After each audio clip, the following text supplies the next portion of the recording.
माता दी भक्तों, जय माँ कामाख्या, जय माँ मसानी, जय माँ नतिया। आज मैं आपको चुड़ैल के बारे में जानकारी दूंगा। चुड़ैल क्या होती है, इसकी विद्या कैसी होती है और ये क्या क्या कार्य करती है, चुड़ैल साधना कैसी होती है, इन सब के बारे में आज को जानकारी दूंगा मैं। जो लड़कियां दुर्घटना या काल मृत्यु मर जाती है वो चुड़ैल की योनियों में जाती है। वह अतृप्त आत्मा होती है, तो उसका शिकार, चुड़ैल का शिकार कुंवारे लड़के कुंवारी लड़कियां होती है। अगर चुड़ैल किसी लड़की पर लगती है तो वह अपनी अतृप्त इच्छाएं पूरी करती है, जैसे कि सजना संवरना। जब चुड़ैल किसी कन्या के ऊपर हावी हो जाती है तो अपनी अतृप्त इच्छाओं को पूर्ण करना शुरू कर देती है।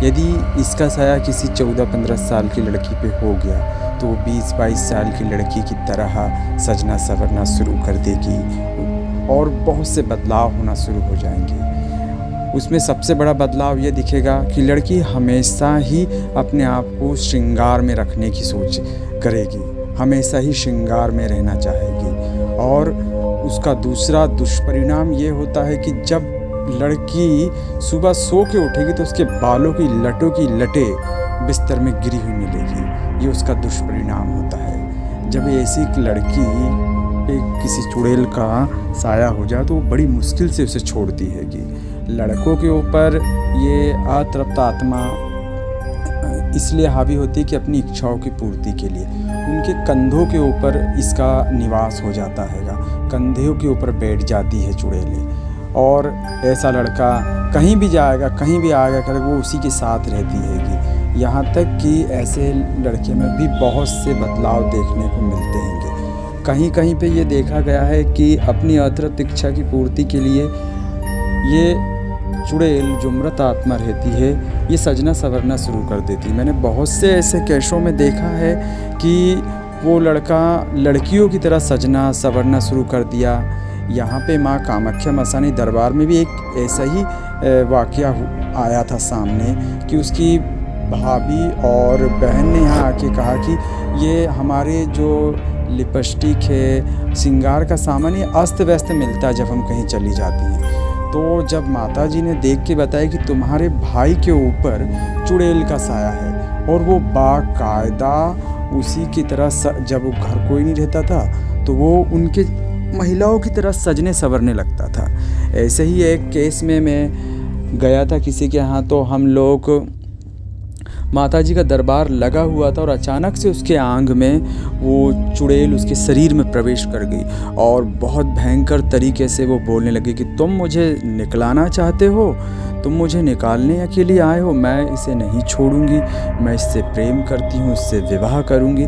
और उसके बाप को बोलने लग गई कि तू मेरी प्रेम कहानी में एक विलन का रोल कर रहा हैगा और मैं तेरे को नहीं छोड़ने वाली।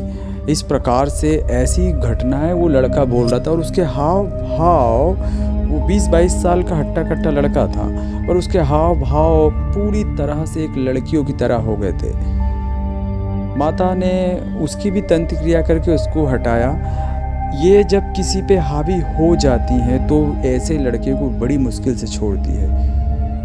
और यदि ऐसे लड़के की शादी हो जाती है तो फिर वो उनके साथ फेरा ले लेती है। तो एक पत्नी कैसे अपने पति पे हक जमाती है, उसी प्रकार ये पत्नी पे हक, उस लड़के पे हक जमाने लगती है। चुड़ैल की बहुत सी साधनाएं भी होती है कि इसके फ़ायदे भी बहुत होते हैं। जब ये किसी पे प्रसन्न हो जाती है उसकी साधना से तो मन चाही इच्छाओं की पूर्ति करने लगती है। इसको जगाने के तरीके होते हैंगे, इसे बुलाने के तरीके होते हैंगे, इसकी साधनाओं के भी तरीके होते हैं। और चुड़ैल एक बहुत ही उपयोगी साधना भी है तो एक अनुपयोगी साधना भी है। यदि साधक पे प्रसन्न हो जाए तो साधक को माला माल भी कर देती है। महंत श्री इन सारी साधनाओं के विषय में बाकायदा जानते हैं। और यदि आपको उन ऐसी किसी साधना की जानकारी चाहिए तो आप महंत श्री जय सिसोदिया से बात कर सकते हैं। जय माता कामाख्या।